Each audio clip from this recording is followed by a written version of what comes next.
thank you for joining us today. I came across you when you had one of your Twitter threads that was just so detailed and so specific that I just was really impressed with what you did. So I've been following you ever since, and I learned a lot from you. I just know you always bring the receipts, and I do appreciate that about you. Thanks. So would you like to sort of introduce yourself and your experience and your background as much as you'd like?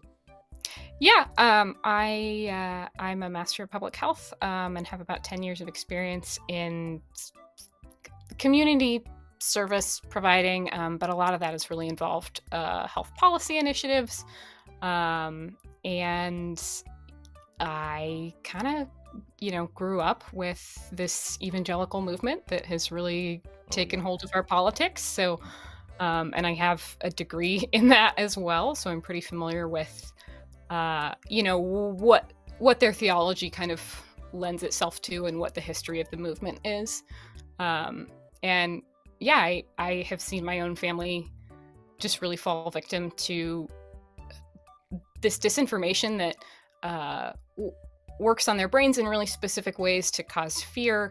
And they, we're all so separated now. People aren't really talking about the news. They're not really talking about the things that they believe or have heard to get other people's opinions on it. And we're inundated with so much media that people don't really see, the sources I'm trying to connect them to, which is this publicly available, validated data. The data that comes out of the CDC is not the CDC data. It's from every single individual health department, 3,000 of them across the country. And we can look and say, yes, our data is the way we put it in and it's correct. And so this idea that there would be any misinformation in that is just absurd. I mean, you would have to have, for someone to believe that, you would have to have some kind of conspiracy where 3,000 health departments of 100 people each across the country in your city and your town are faking this. Like, that's not true. So we know that these CDC sources are reliable. We know that, tracking IRS data, this is reliable. We know that using Internet Archive, to see what was someone saying about this before, that's a reliable way of testing these claims. And I just have seen so much of my family and my community not know how to do that. So that's kind of why I'm doing what I'm doing.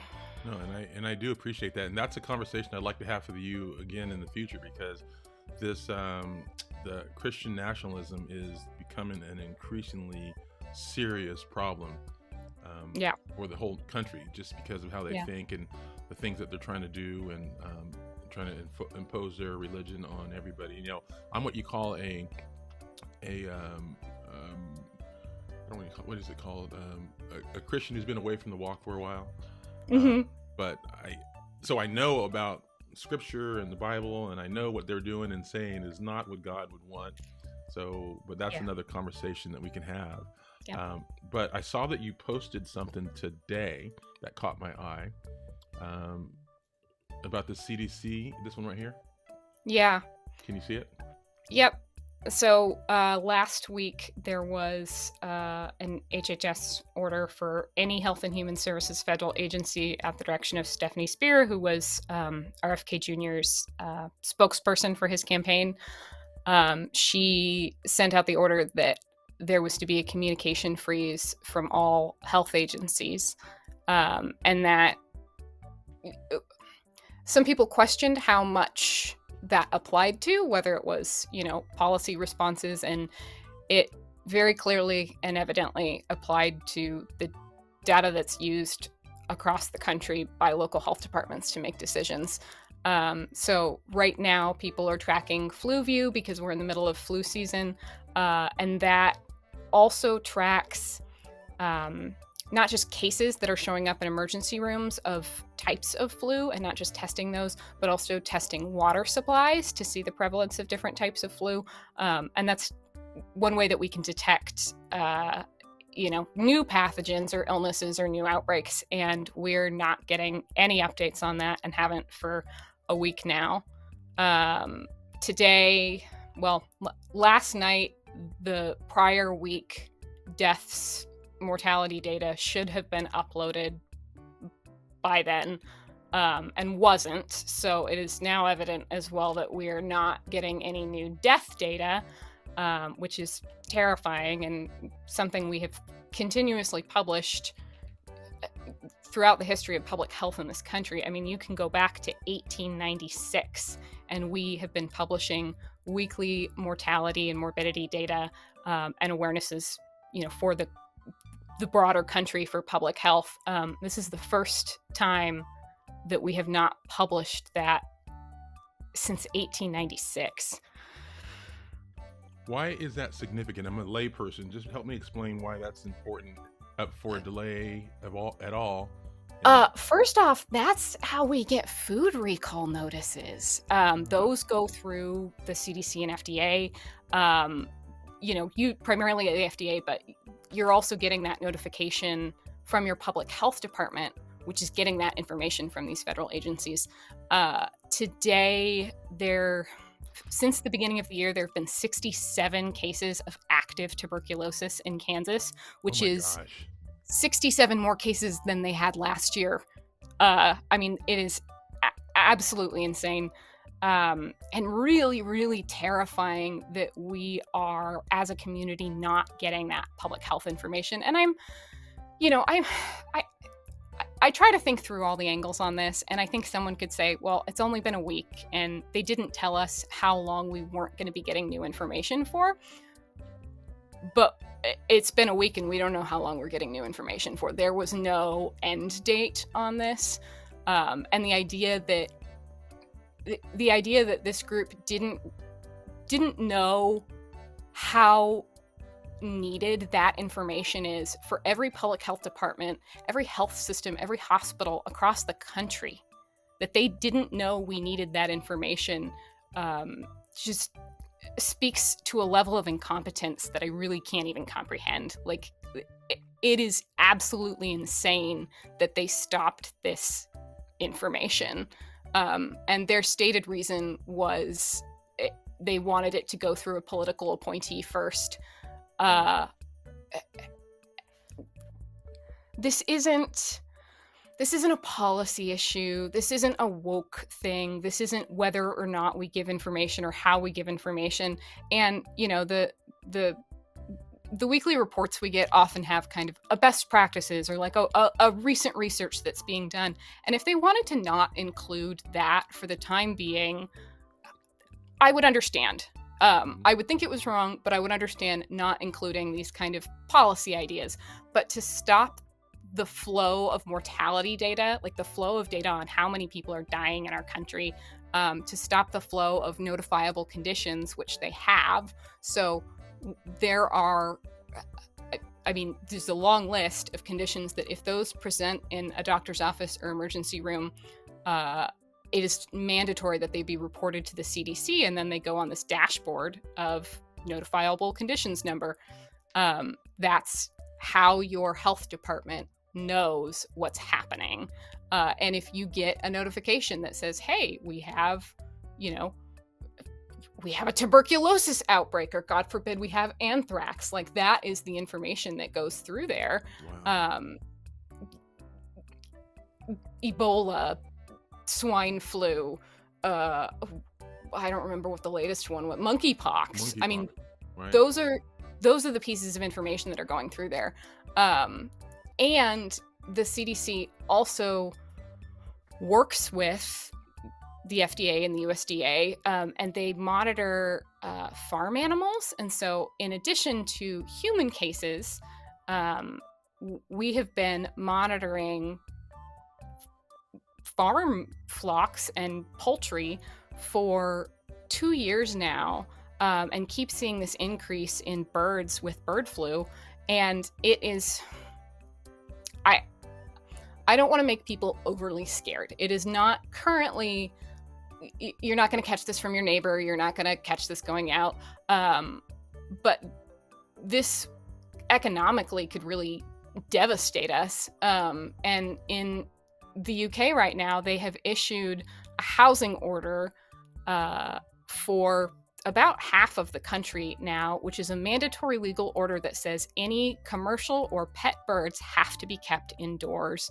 And this idea that we're seeing this, crop up around the world in a way that kills very large flocks of birds, and we don't have this information, is terrifying. I hate to be a conspiracy theorist, but I'm not a medical professional, but I seem to recall the former president and now president again asking for us to stop testing because he didn't want the results.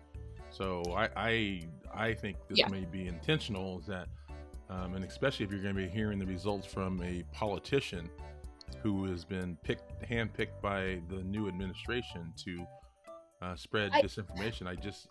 I'm not super optimistic that the data we're going to get in the future is going to be accurate. That's just me. Could be wrong, but yeah, I think a fair assessment and a fair thing to say is that they simply don't know what happens when they do that. Like, most of these people have gone to these conservative schools. They have lived in this sort of conservative network. They don't believe this data is accurate. Like, their silo of information is telling them that all of these things are political. And so anyone in this administration that is preventing this flow of data, I think our most charitable explanation for that is some of them probably do believe what they're saying, that it is somehow political, and it has to be sorted through or whatever. And that is the most charitable I can be. Like, it is that they simply do not know how this is used. They don't know that health departments use this every single day. They don't know that hospital systems use this. They don't know that food recalls happen through this. Well, I hope that you're right. I'm shell shocked by, one, that he's been reelected, and that, two, he came out and they told us that they're gonna have all these political appointees, and he said in the past, don't do these things. I don't want to know. Just keep my head in the sand. Yeah. I'm worried about it. I think so much of what he does is this shock and awe campaign, and that's really even what they call it. And so it's kind of to distract you, and it's hard to keep it's hard to keep an eye on what's important, and what matters for your family. And as a public health professional, like, I want to say this matters for your family. So you're on my post there on the screen, and I just want to say, if anyone is listening to this, you really, really need to reach out to your congressional representatives, and let them know that not having this data is a threat to your and their health and the health of their constituents and community. And it is a grave threat. The idea that we would not have information on active tuberculosis cases being updated is horrifying. You had said that they have 67 more cases than they had all last year, so these are all new cases? These are all new cases of active tuberculosis, yeah. And tuberculosis is kind of an interesting disease, but one thing that we are seeing, and that your health department would like to know, is more cases of antibiotic-resistant tuberculosis, and those are becoming increasingly common.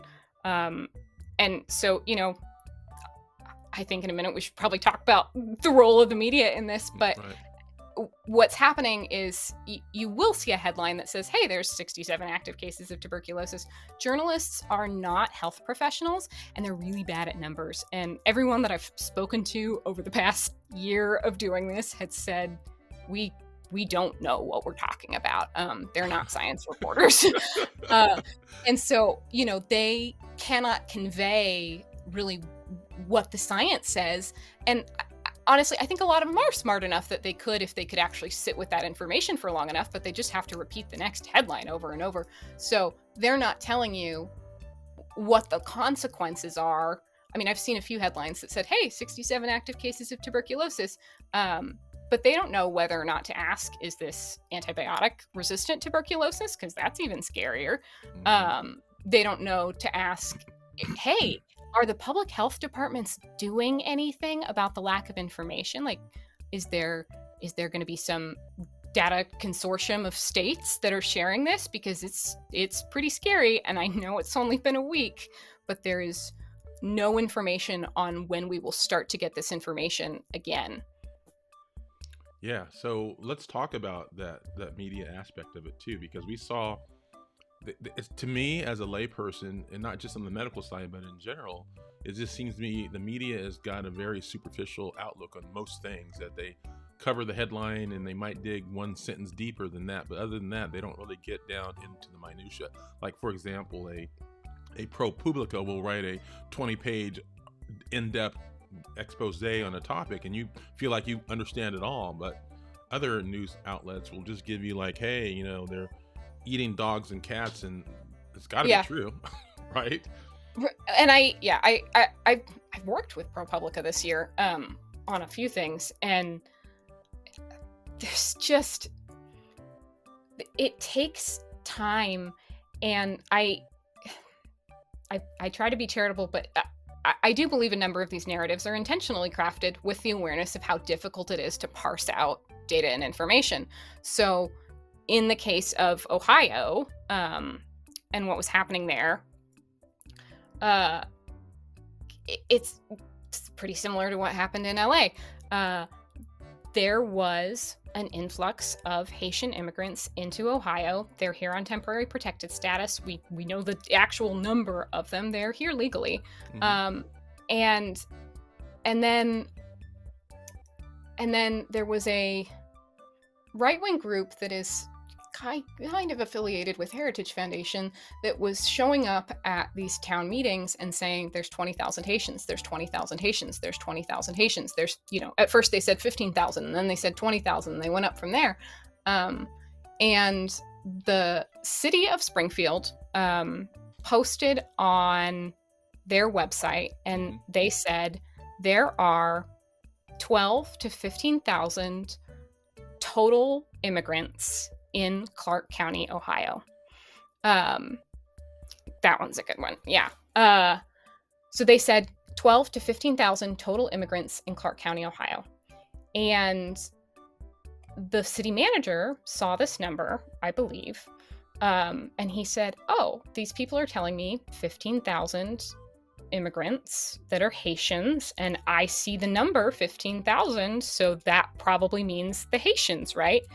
And he misinterpreted it. And so the news followed up on this, and New York Times, CNN, all of them, and they, you know, kind of questioned that statement, 15,000 Haitians. But sure enough, the city says there are 12 to 15,000 total immigrants in Clark County, Ohio. And so they said, yeah, there's 15,000 Haitians in Springfield. As though they were all Haitians.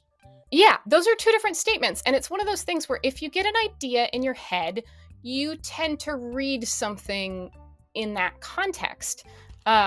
So if you look at census data from 2020 and on, you see that there are several thousand Caribbean immigrants in Ohio. There are Jamaican immigrants and there are immigrants from Trinidad. And my thought is that they were probably being conflated. And so it's really easy for people to see, oh, you know, Black Caribbean person, like that they're from Haiti, and they're not. So the reality is Clark County, Ohio is 3 times the size of Springfield. If there are 12 to 15,000 total immigrants in Clark County, Ohio, that means that they're below 14% immigrant population, which is the national average. So what that statement actually is that there are fewer immigrants in Clark County, Ohio than the rest of the U.S. And, you know, it might have been slightly out of date, but once you go with that, and then once the media sees it, and they're just repeating it. And so when I made that post, I only had 100 followers on Twitter. Yeah. That was a blowout post. That post, the whole thing was by far your most popular. Yeah.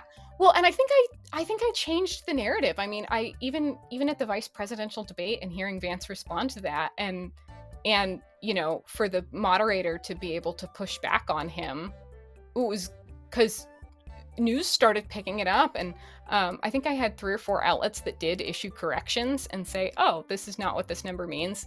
And the city never did, but I kind of understand that, because when you're the city manager and you accidentally conflate 12 to 15,000 total immigrants in the county with 20,000 Haitians, it's not a good look.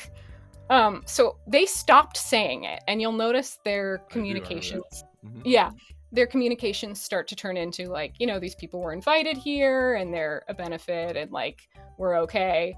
But there was all this publicly available data that you could have looked into. The Medicaid dashboards are live. We have a live update of everybody who applied for Medicaid. And I said, well, these people are just going to sign up as Black. Like if there's, and you can look at the racial demographics of Medicaid and say, hey, this didn't really increase much. And you can look at the school districts and look at their enrollment data and look at their board documentations, which are all publicly available data. And you see that the person who's in charge of like English language learning at the school is like, hey, there's a lot more kids here. But there's absolutely nothing in that would lead anyone to believe that there were 20,000. Right. But that to Trump and Vance, it really didn't matter. They kept lying. Right. They kept lying about it. They kept insisting it. And so it's like, this has been, it has been debunked. The dog and cat thing was atrocious. And they just kept lying. And to this day, I've seen recent interviews with Vance where he continues to push this narrative of remember what happened in Ohio with a smirk. Yeah, he made up a story. And acknowledged it. Right? Yeah. And the media didn't do anything about it. They just said, oh, let's moved on to the next shiny object. Yeah. No one is holding them accountable for what they're doing. And I don't know where you want to go next, but I would talk about the abortion bill and what's happening there, because it's a really good example of that. Well, let's segue over that way. Just go to it.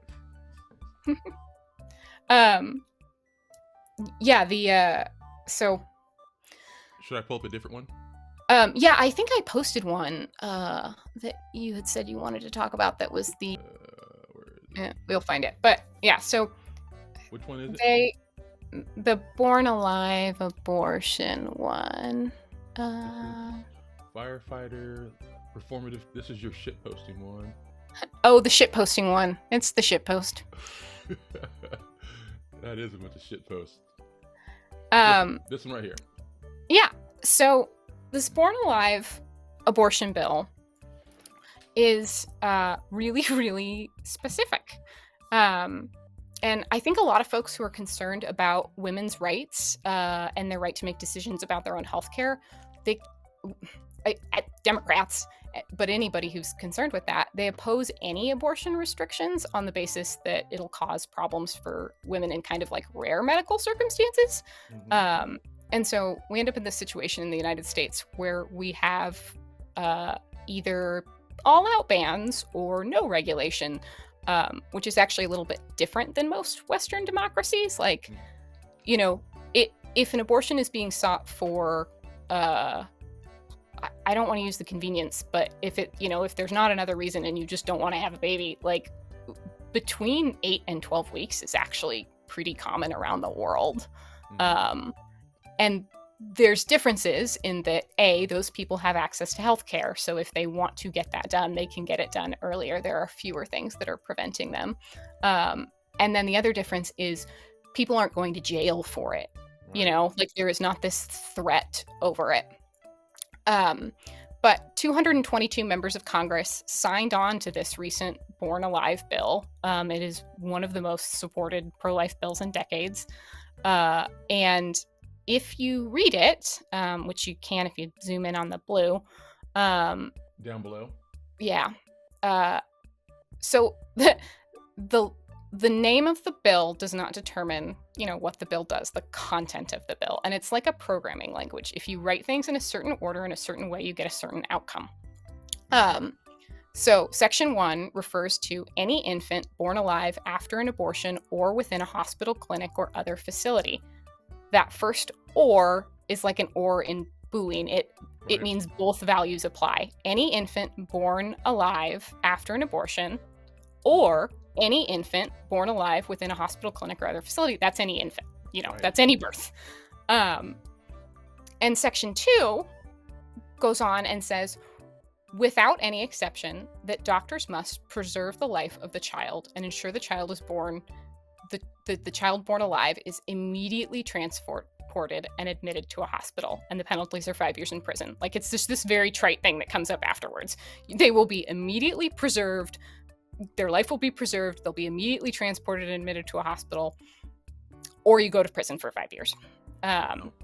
So what the bill actually says, if you read the plain language, if you don't have these preconceived notions, if you read the plain language of the text for the logical statements, you break it down like programming, the bill plainly says any baby must be treated and admitted to the hospital, or the doctor goes to prison for 5 years. And no doctor is going to take that risk. No. And so, I mean, there's some history about this in the United States, but on what that looks like, 3,200 babies a year in the US are born close to viability and live only about a day. So between 22 and 25 weeks, 3,200 babies a year. Wow. So this law says for those 3,200 babies with grieving parents that those babies have to be taken away from them and forced to undergo treatments without their consent. My babies were in the NICU. There are lots of babies in the NICU who have do not resuscitate orders, and that is the right of the parents. If your child has some horrible chromosomal anomaly and they need to be resuscitated, it is your right as a parent to not resuscitate them. And, I have cousins, I have friends whose children have died of these horrible neurodegenerative diseases, and it is absolutely their right to stop treatment when it will only be painful and expensive. Another 1,700 babies are born after 25 weeks, and they only live a day. Almost all of them die of chromosomal abnormalities. These are wanted babies. And when these 1,700 babies, when they are dying and their parents are holding them, they're getting comfort care. They are not getting they're not going on a ventilator. They're not going away from them. They are being held by their parents. And so the plain reading of this bill is that they will rip babies away from their parents and send doctors to prison for 5 years for allowing palliative care. And if you listen to any Democratic senator, Marie Cantwell, if you listen to Patty Murray, they will tell you, as they do with pretty much every abortion bill, they will say, this is a farce. This bill says it's about abortion. It's not about abortion. It has nothing to do with abortion. It doesn't change anything related to the law. It is simply about harming women. And, I think as people who, I think we've just heard that over and over and over. And so we think, well, it probably does harm some people at the margins, but it's generally going to do what it says it's going to do. It's generally going to say, hey, you have to, treat babies who are born alive after abortion, which is not a thing. But I think people think that because that's generally how these abortion bills work. And I would say we have 222 members of Congress who signed on to this bill, who have administrative staff who saw that they did it on purpose. The purpose of the bill is to write something atrocious, something horrible, something that Democrats have to say no to if they read it.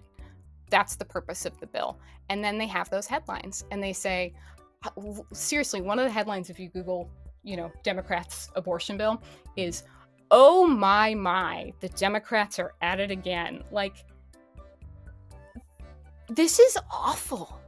This is unconscionable. Like, these people are putting forward this bill that is truly evil, and they are posting videos of themselves saying they stand for life with these big grins. When I started messaging senators and congressmen yesterday about what was going on with the CDC data, I'm clicking on their profiles to grab their links, and I just start seeing all of these Republicans with these big smiles on their face saying, "I stand for life." And there is nothing in that bill about abortion. There is nothing in that bill that changes it. And they are saying that they stand for life. And most of us don't read the bill. So even people who are, not these crazy conservative Republicans, even people who are just moderately pro-life or think people should get to choose, they think, yeah, the bill probably makes sense in some ways, but it probably does some damage to a few people. And so I'll be against it. But I don't think they get the full picture.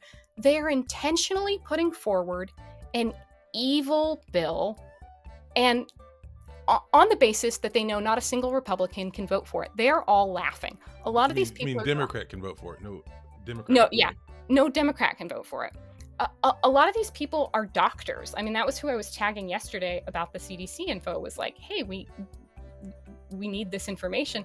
And a lot of these Republican congressmen are doctors, and they are posting videos of themselves smiling, saying they stand for life. And the bill has absolutely nothing to do with it. It is, the cruelty is the point. They wrote something so absurd that, no Democrat could vote for it. And then they say, look at the Democrats, they hate babies. And they've done this for years. This is a very old trick. But I've read the legislative text of the other bills, and none of them have been quite so evil, except for maybe the partial birth abortion thing in 2003 was pretty evil. And I think that's an example of, they put all this stuff so they could say the Democrats hate life, and they made all this propaganda, and then it accidentally passed. And so if you ask any OBGYN or health professional, they'll tell you that in 2003, palliative care changed. So previously, if your kid had some sort of horrible condition, they would, abortions after 22 weeks are pretty much induced labor. And so you give birth to this baby and you hold this baby as it dies. And the partial birth abortion bill that passed in 2003 made up something. Like partial birth abortion was not a term anyone had ever used in any of the medical literature. And what it meant was to deliver a baby with the knowledge that it's going to die. And so eventually, like, the language was so weirdly coded that doctors and medical ethics people figured out a way to kind of get around this weirdly coded language. And so, people aren't going to prison for this. But still, the result of that was actually that we have to do, like, I think it's sodium injections in utero before these babies are born now, because if they don't provide that level of care, they can go to prison and lose their license. And so in 2003, we had this just really big shift in palliative care for dying babies that created this whole legal issue.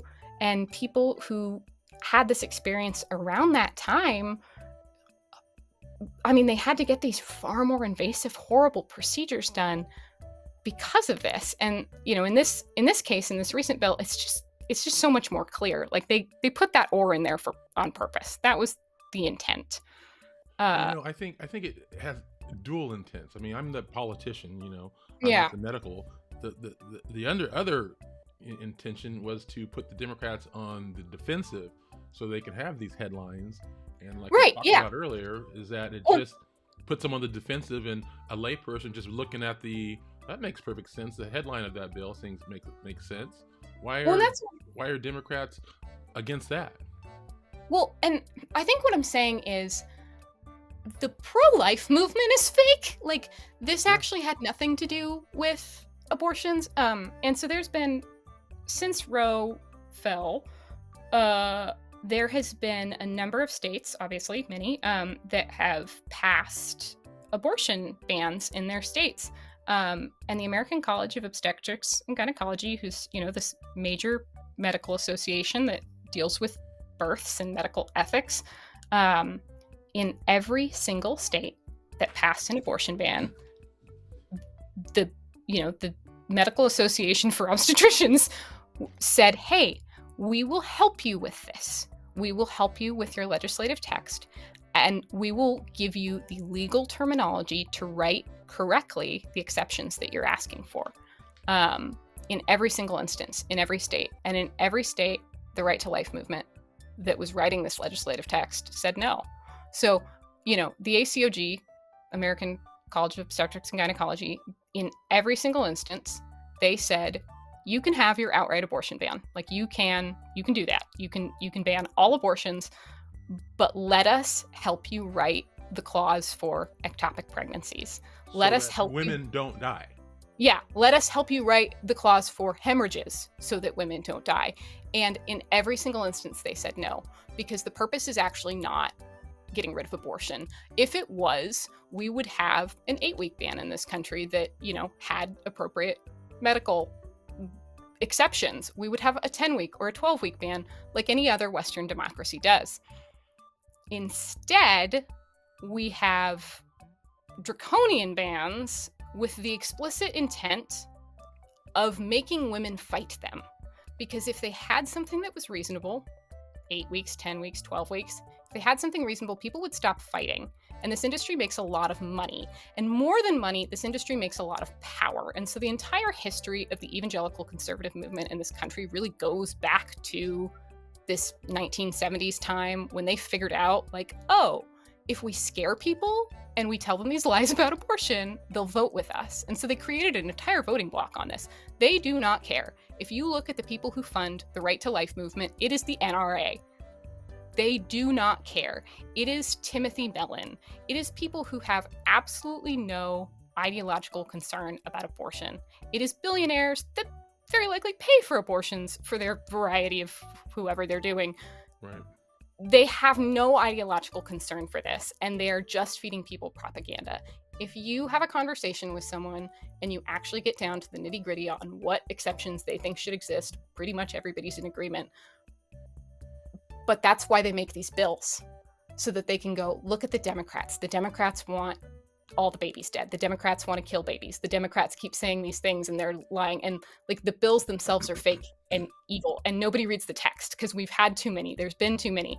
And, if you show someone one bill out of Georgia that, fails to have an appropriate exception to save a woman's life, or fails to have the appropriate terminology, then they'll say, oh, but this bill in Texas has all the appropriate exceptions, except for, but it's missing one too. And so they're all written a little bit differently on purpose so that women will continue to die.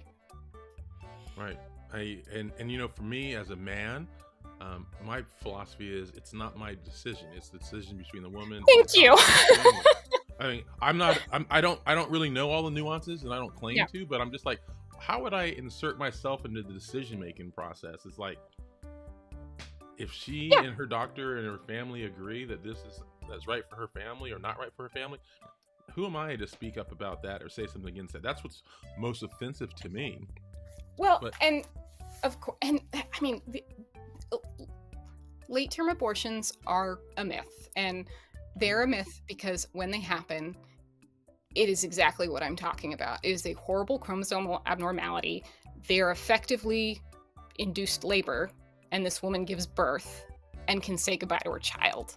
And that's, in a lot of these laws, that's the kind of thing that they're saying is illegal. But they take that to say that, abortion after the birth and all these headlines that they use. And the point is the headlines are, it's entirely for the headlines.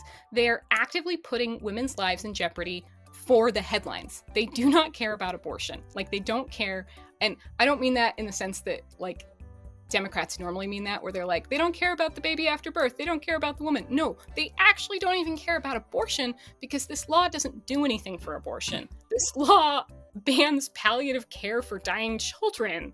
And they've named it abortion, and they are laughing their asses off with their headlines. Yeah, with their headlines. the grin on this congressman's face that I saw yesterday as he was posting exactly that. He was posting the headlines and he was smiling and saying he stood for life. It's a shit post. It's not real. It's fake. But you mentioned in your thread that it's sort of like in addition to being, disinformation, but you also said it's also a distraction from what they're really trying to do, which is help their wealthy benefactors, which is always what Republicans are all about. Yeah, and let's talk about that. Gosh, the Make America Healthy movement. I want to rip my hair out.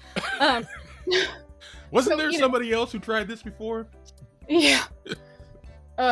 So the I think it's Beth Van Dyne is the member of Congress who put forward a bill for the National Chemical Association to repeal the excise tax on not like normal household chemicals, but like Superfund chemicals like lead and mercury and cadmium and aluminum and all of these ones that these moms are like, I don't want to give my kids vaccines or food or whatever, and I'm concerned about heavy metals. Like, this bill prevents those. If you're manufacturing those, if you're spilling those, like we have this tax fund, we can clean it up. We are disincentivizing you from producing more of this.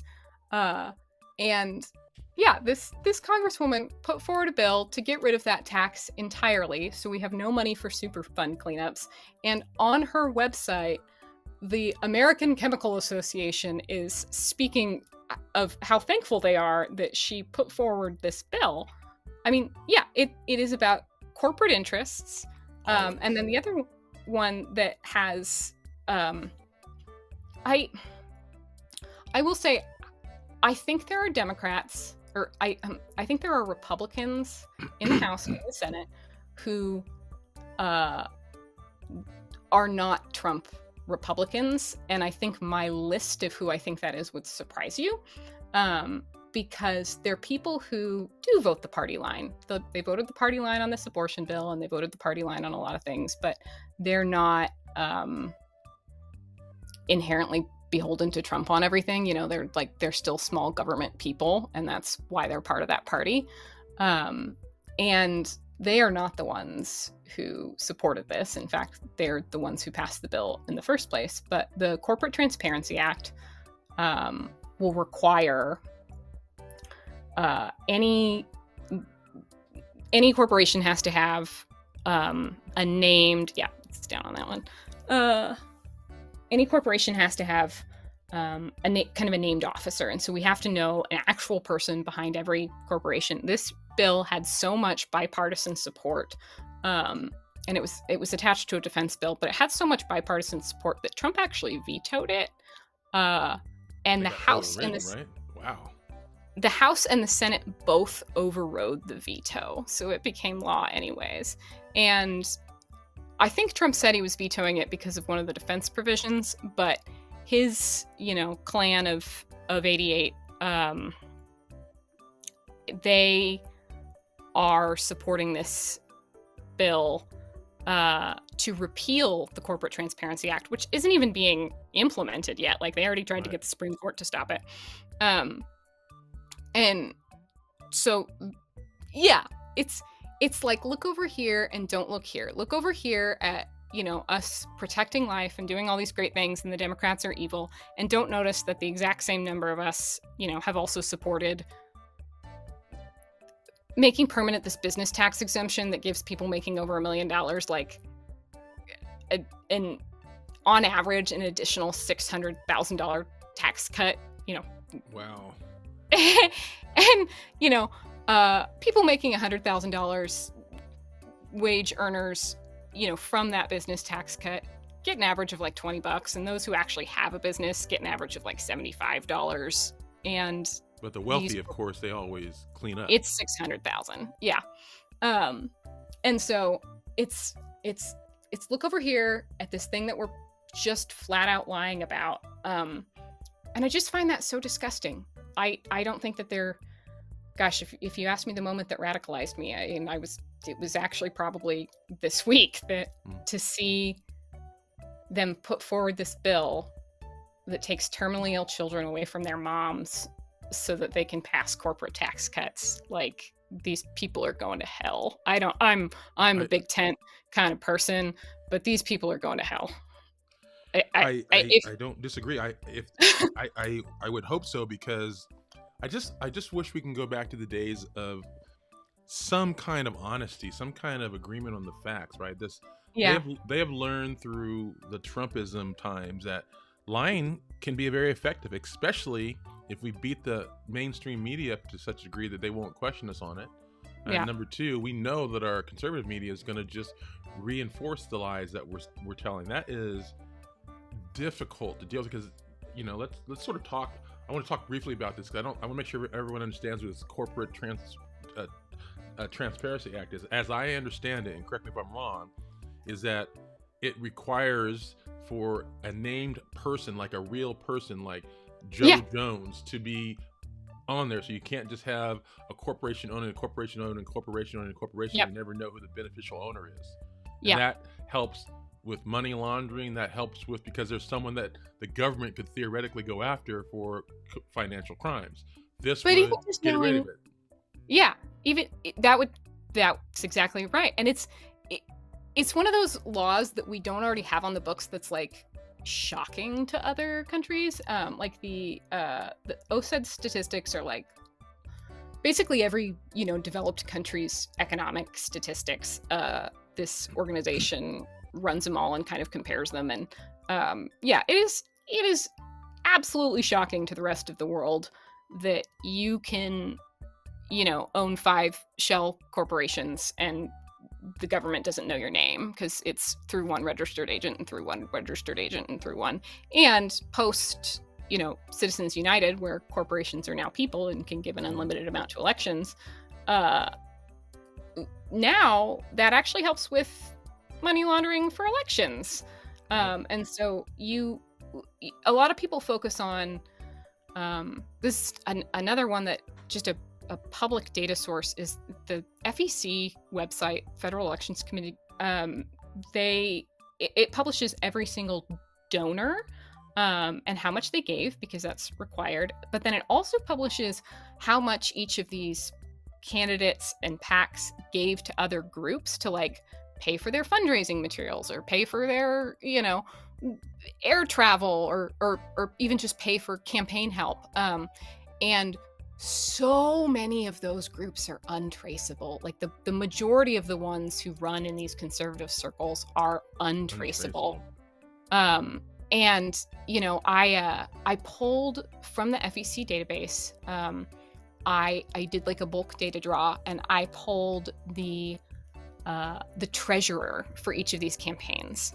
And of the 70,000 campaigns that were run this last election with PACs and individual candidates, on average an individual treasurer covers 1 or 2 campaigns. Like it is a big deal to be a treasurer. There's a lot of reporting. You have to do every dollar in, every dollar out. You have to make sure people aren't overdoing their campaign contributions. And there are a couple that run pretty much every single one of these campaigns for this group of Freedom Caucus folks, and there are, the FEC itself is really understaffed and kind of thwarted in making any efforts here. But yeah, these people are moving money around for that entire group in a way that they're really not supposed to be. And then there was one that was Thomas Dotweiler, who was George Santos's campaign director, and a number of others. Yeah, that was a whole thing. But it was like 1,700 campaigns that he was supposedly the treasurer. And like you don't have enough time to do that paperwork, buddy. So yeah, this and he's filing these forms saying, yep, we spent this money to this organization, but like that's an untraceable organization in Wyoming that has a PO box that 40 other groups go to. We have no idea where this money's going. And I Uh, remember that Santos was always spending $1 below a certain reportable limit. mhm. I think it was like $199 over and over and over again, as opposed to the 200, which would have been the trigger to report. Yeah. And it's just kind of insane that this one treasurer like gets to do that. Like this is clearly fraud, and it's it's I understand if you're like an election finance company and you want to handle 60 accounts and then you have like people under you really handling the accounts, but you're like the buck stops with you, like something like that really makes sense to me. But this individual man was not over 1,700 accounts. I mean, he like that is absolutely just very clearly money laundering, and there's no rule against it. There's just a lot of I know we're not going to resolve all of it today, but it just brings up a lot of issues. Is that one party, and I'm really super not positive about Republicans. So I don't really have much positive to say about them because I see them as the current existential threat to our democracy. So I know that I'm biased, but I at the think a same good time, portion of them are. huh? I believe a good portion of them are. I just I don't know, but anyhow, but there is a way that I know that a company called, or an organization called Ziklag, Ziklag. They are some type of, I forgot what it's called, but there's a way to be a charity and get donations or to give unlimited amounts of money, and it's not supposed to be used for political purposes, but they used all this money to influence the most recent election, and even the people, it was another ProPublica article Yeah. in there talking about it. They know that it's potentially illegal, but they did it anyhow. Yeah, I mean, there's no consequences if you're that wealthy. If you're wealthy, yeah, Um, you just tie it up in court until you get a new administration, and they make it go away. You give a big, huge donation, and voila, I it's all, mean, it's all you can gone. look at organizations like, so the National Christian Foundation is the largest Christian charitable organization in the United States. And I mean, it's in the 40 billions that they do every year. And they're like a donor-directed fund or whatever. So you can give That's what I was talking about. Donor yeah, directed fund. yeah, you can give an unlimited amount of money. And it's, they hide their donors, but you can figure out who a few of them are just from history and press releases and stuff. And they fund the NRA, the National Rifle Association. They fund Heritage Foundation. They fund the Federalist Society. They fund the Alliance Defending Freedom. They fund Susan B. Anthony List and all of the Right to Life campaigns. So like, there's just this very clear. Oh, and they fund Focus on the Family too, which if you're outside of the evangelical spheres, you're not super familiar with, but they basically make it, or made. I mean, the market's less cornered now. They made pretty much all of the Sunday school curriculum and videos and media throughout like the 90s that everyone used, and they are directly funded by the same people that are funding Heritage Foundation, Federalist Society, and the NRA. Like they are not a religious organization. They made all of the Sunday school content, and they say that they're a religious organization, but their funders are these really wealthy billionaires that don't want to pay taxes. Right, the Coke Industries people, Atlas Network people. I do like when you look at the data, Which I know you do. The Coke people are a little more on the libertarian side, and it's one of those things where like I absolutely disagree with them. I disagree with their economic ideas. I disagree with their methods of getting what they want. But God, if I had to pick my dictator, like They just want to pay lower taxes. They don't want to just lock us up in the technology right. game. I mean, and I really think one of the problems for Democrats right now, and just really anybody on the left, is this like what they have in Europe is called the cordon sanitaire, and they like block all these really, really far right parties, and like people across the spectrum. It doesn't matter where you are, you work together to form a block to say we're not going to have this. And I just think about like Jeff Bezos. Jeff Bezos started a bunch of preschools in my area, and they are totally like happy Jeff Bezos funded preschools. for low-income kids. And all I can think when I look at that is like, oh, these kids are going to work in an Amazon warehouse someday. And like, I would prefer that alternative. Like Jeff Bezos's version of like taking over the world is pretty much, he wants to pay as little taxes as possible, Right. and he wants as little regulation as possible, but he wants the economy to keep functioning, so he makes more money, and I'll take it. Like the difference between that and the Christian nationalist fascist folks and Elon Musk too and Timothy Mellon is I believe they want to crash the economy on purpose. I believe that they are trying to recreate what happened in Russia, where we sell off all of our private assets and they tank it because then they get everything. And I don't think the likes of Jeff Bezos want to do that. I think that they want to pay as little taxes as possible and have the economy keep going so they get more money. But these folks who were very, very involved in this election, I believe that they would like to crash the economy. I would agree with you. I would agree with you.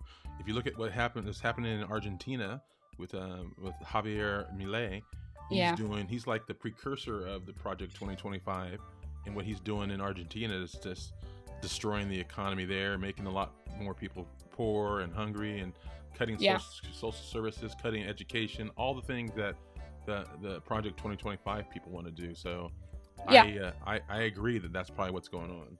Yeah. With at least those people. But I think there's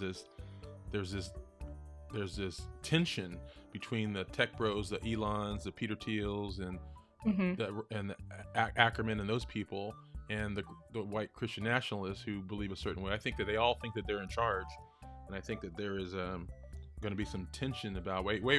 We got together to control everything, but now we want to be in charge because we want to do this Christian national thing, and these guys are, no, we want to be in charge. We want to do this tech fascism thing. I hope I think that's our only hope. I think that's a hope. Yes, I think there is, because you see some of that happening. And the other thing that could happen, and I'm optimistic in this way, I think there's going to be an opportunity for us as traditional MAGA people start realizing, wait a minute, grocery prices aren't any lower and all these things are really not happening. And I think there might be an opportunity to help educate them to be less MAGA centric and to say, maybe we made a mistake. Yeah. I know it's a long shot, but I think as people start losing their Social Security and their Medicaid and the Medicare and the things that we always said they were going to do, I think they might wake up, some of them. Yeah. I think the most important part of that is what I really do usually strive to do, at least in my, presentation of information. And we're just chatting on here, but usually when I'm posting, I really try and make clear, like, I don't hate Republicans. A lot of my family is Republicans. This isn't about Republicans. This isn't even about their economic ideas or anything. This is about correcting misinformation, and making sure they have access. Like we just really, really, really, really need people to have better information and media literacy. And I get distracted myself just by the fires that get set all the time. But really, ideally for me, I would just like to teach people like how to look for these things themselves. And I know a lot of folks won't, because it's a lot of work, and they'll kind of pretend that they did, but still just listen to the random guy they heard on YouTube. No offense. None taken. But for and I have some family members too who just have this idea that like people, you can always spin the data. You can always spin the data. Like someone can always cut it or slice it a different way, and like. Yeah, but there is like a true and correct way of presenting it. Like it is not it's not like they're showing you this totally warped graph that's on a bad scale. Like there are evidence-based, like very clear ways that are the correct way to show that graph and show that information. And there's true data, and I think people just they either don't want to get involved, or they think that everything is probably a little bit slanted and a little bit wrong. But like No, like they're giving you false information. Intentionally And giving you false information. yeah, and you have access to this public data that is it's compiled by all of your neighbors. Like this public data that is compiled by people who you work with and know. It's not some big government thing that's publishing this in that way. It's a no deep compilation state of local. conspiracy, you mean? Yeah. And getting people to just like get to that point. So I think one of the really important things too is, I don't want to say like be kind to them, but it's not an us versus them thing. Like these are people who fell for lies, and maybe they fell for lies because Right. of prejudices that they hold, or maybe they fell for lies because that was the only thing that they were ever exposed to. And I think it's important that we convey information in like a clear and direct way that doesn't like tell them that they're stupid over and over, which I fall victim to online a lot because it's Twitter. But here's yeah. I have some thoughts on that, because I know myself personally, I am not the person who can have that conversation with them. I can't, because Yeah. I will lose it. But there are people, like I work really close with someone named Jay. She is somebody I spend a lot of time with on Twitter world. She is a Southern belle, sweet as can be, patient, just that. Yeah. She could do it. Mhm. So I would say, okay, I got this guy here to the water. Now, Jay, you make him drink, because I cannot continue talking to this person because I can't handle this. Yeah. So I think there's lines of demarcation of responsibilities for people to say, Roles for everybody. recognize it. I mean, my job is to be aware that it's something that should be done, because there are people out there like, screw those guys. Well, that's not going to help us beat the billionaires who are trying to divide us to take it all. Yeah. We need to get those guys to stop supporting billionaires who are trying to screw us all. So recognize that they can become our allies as soon as they realize that the billionaires are trying to take it all, and it's not the poor immigrant coming from Mexico trying to feed his family who's taking their jobs. It is the people like Bezos and Musk and Zuckerberg who are doing all that stuff to everybody. Yeah. I think we saw that with the whole Luigi thing, is that crossed all the ideological barriers. Is that I know Ben Shapiro was up on his podcast trying to blame it as a leftist, and his audience is like, no, that is not a leftist thing. That is a us, the wealthy versus the not wealthy kind of thing. And they gave him shit. They really wanted to make it a leftist thing, and their audience wasn't doing it. Part of that is this, anti-communism, anti-Marxist threat. Like in the same way that they'll say, look, the Democrats want to kill babies. They'll say like the idea of class differences is Marxist. Like, and so that is, I mean, God, I'm pretty sure that there are bots on Twitter whose entire job is to respond to this idea of, the billionaires versus everybody else, and say that any attention that is paid to that is this Marxist conspiracy, as opposed to just like reality. Yes, these people have money and they have power, and like, God, you should really look at like a comparison of what $60,000 looks like against $10 billion, like visualizing what that actually looks like, so you realize how much power this person has and how little that $50 million that they spent on this election and troll farms really cost them. I mean, what was it? They said that Elon spent $220 million, but his net worth increased almost $200 billion. Yeah, I'd say that's an investment well worth it for him. Yeah, gosh. For him, I mean, I'm not a wealthy person like that. I just can't imagine giving away my soul for that. Just how much is enough? Yeah, I believe that once you get up to a level like that, I just think that it's really, really hard to come back. I mean, I think it's really, really hard to rationalize. Timothy Mellon's father has, or maybe it's his uncle, it's one of the Mellons, has a biography where he talks about basically like his grandfather. I mean, these were like OG robber barons, and his grandfather, his like paternal grandfather had lost all of their money in like a train robbery or something, and just they were basically destitute if not for his paternal grandmother's wealth. And so he spent, their entire lives instilling into his children and grandchildren, like, somebody's going to steal your money, somebody's going to steal your money. And it's just like, it's a kind of madness. And that's, I want to be clear for anybody who listens to, like, that's not people making $700,000. That's not people making $1 million or $10 million, or, like that's categorically different than the level of wealth these people have. And the American dream teaches you could be that wealthy too, and you can't. You won't be. You can get to $1 million someday, but the difference between that and $1 billion is probably incomprehensible to most people. I just don't have any desire. I want to be comfortable and, be able to provide for my family and leave them a nice legacy. That's my ambition. I'm sorry, I don't want to be a bazillionaire. I just unless I could be a bazillionaire and be someone who helps people. Like, all right, let's actually resolve some of this homeless issues. Let's resolve some of those things. Let's take billions of dollars and build a bunch of those little small homes and let people move into it. I mean, that's what I would like to be a billionaire for. So let me ask you a question. I don't want to hold you all day. Of the ones that are still outstanding we've not talked about yet, which ones do you think we should focus on to close out? I think I think the budget myths one is a good one.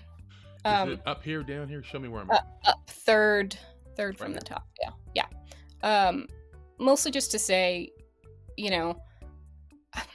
I actually feel bad about this one. I feel bad about calling out the author of that New Republic piece, because I really think she was doing her best. Well, I made it even worse because I CC'd the editor on that one. Oh no! I did. I took the thing. I said, I'm a big supporter of these guys, because I do. I mean, I subscribe. It's only $12-14 a year, so that's well worth the investment. But I was like, why are you guys posting this crap? Well, and I mean, Did you hear from her or them or anyone? She issued a correction. I think she just posted a link to me to the correction. She didn't say anything, but I would love to get into this, and some of the journalists that I've worked with over the past year, I've asked, how do I become the fact checker or like the information checker, because y'all need some help. And I mean, there's just not room for that in newsrooms anymore. And that's so disappointing, because these are things that for those who don't know, why don't you give us a background of what you're referring to? The Ohio. You want me to go to here? Oh, that one's fine. Yeah. So Los Angeles fire budget.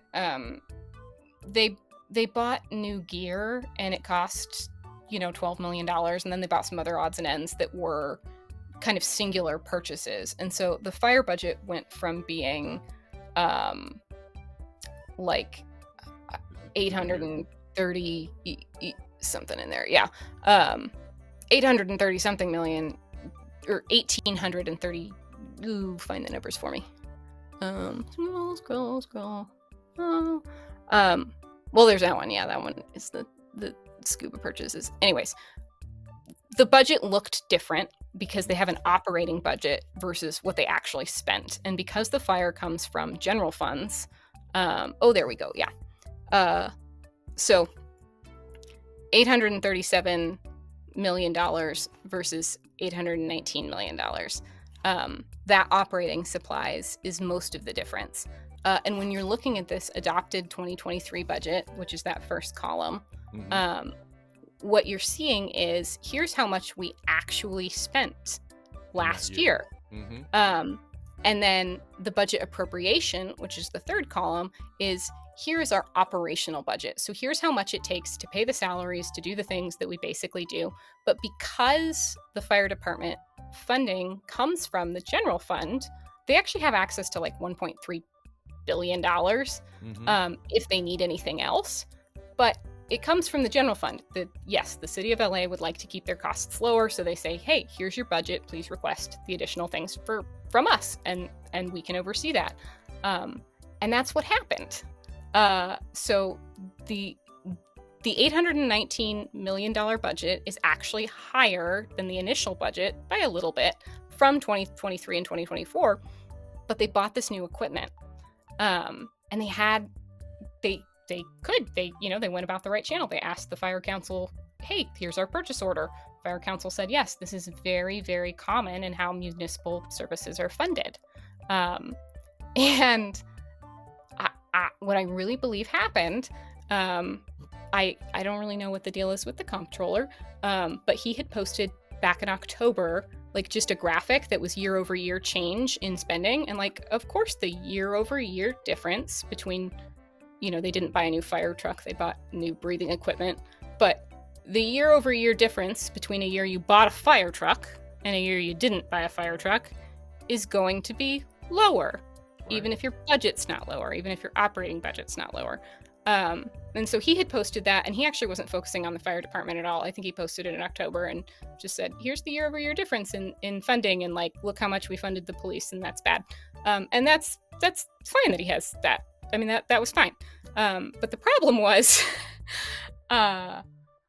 it became a thing, like, and particularly within this certain political group there, they really, really wanted to hone in on this, like, they wanted to use it for the issue the issue that they were taking with the police funding. And I think that's fine. And what I ended up telling one of them was like, look, I'm not, because a lot of them asked me to take the post down. And I said, it's been out here for 2 days already. Wait, they asked you to take your post down? Yeah. And it was like a community group in LA, because they said it wasn't helping their idea. Like, it wasn't helping them point out the fire department thing. Like, people were using it to say, no, that didn't really happen, and like ignore the problem with the police funding that they were seeing. And I said, I'm a really small account. I'm not getting this any more traction. I'm not reposting it. I'm not doing whatever. But I'm not taking it down, because if your idea depends on other people not having this information, like if that's what you're going to use to hit this issue, you need a better tool. Like, yeah, you could talk about how the fire department did ask for a larger budget that like wasn't initially given. You could talk about the problems with police spending. You could talk about the fact that the fire department has probably been underfunded for 40 years, and you could show that. But that's not a little, headline worthy thing for them to beat somebody with. And so they asked me to take it down. And I said no. I am truly sympathetic to that cause. And I live in a smaller city, but I think when you live in a city like LA, having that level of homelessness and higher police presence, that can really, really be a problem. I get it. But I'm not going to not give people access to this information because But you're right. That is, if their argument requires people not to have all the facts, their argument is not really a good right. one. Yeah, and it was pretty funny when it came down to them being like, well, they're misusing this. That's your narrative problem. I can help you if you want, but that's not a factual problem. It is a narrative problem. Yeah. So, but here's I guess the challenge I had, not with you, but with this whole concept. Yeah. Even after you came out with the truth and the facts, that did not stop right-wing media from. I'm still hearing about budget cuts but wasn't that? Well, didn't the fire chief say that there was budget cuts too? Yeah. So I work with the municipal government. I work in these sort of decisions, and I have sat down with our city council while our lead budget guy is breaking down what's happening. I have sat down with our fire chief and our chief of police, and they don't know things about the budget. They are exceptional leaders, and their job is not to know the budget. Right. So a cursory glance at this does look like you get $17 million budget cut, if you don't have additional information. And at this point, one of the wealthiest areas in the entire country has burned to the ground, and they are blaming the mayor instead of the fire chief. If I'm the fire chief, I'm not going to take the time to correct the nuanced information about how we need more money. Right. I'm going to say, yes, please don't blame me, because God, it is not her fault. But I mean, people are issuing. They blamed her too, because wasn't she the lesbian also? I don't know, but yeah, right-wing media blamed her, left-wing media blamed Karen Bass, and right-wing media blamed Karen Bass, and it was just one of these things where, like, you know, if I was in the inner circle, I think I would have said, hey, maybe we should have a conversation with people about how municipal budgets work. And I think Karen Bass tried to do that. But I don't blame the fire chief for doing that. And it strikes me as very similar to the Ohio thing, where, like, okay, the city manager said this number and he's wrong, but we kind of have to repeat the number now, because otherwise they're going to come after us. And that, you know, the kind of the vitriol and the violence, both online and in person. I mean, Ohio got bomb threats over this. I know. And yeah, I'm not going to be the person that says, actually, apartment complex is burned down. I don't want to be the person who says, actually, I overestimated the number by tenfold. You know, who wants to be that person? Wow. And most people don't think mathematically. Like, most people don't do that. I've taken a lot of math classes. I think any math teacher would look at this and be like, oh, I can see that. Like, that's why we make kids do these word problems. And most people don't think like that. And it's not that they're not as smart. It's just like, that's not what their brains have focused on for the past, you know, their whole lives.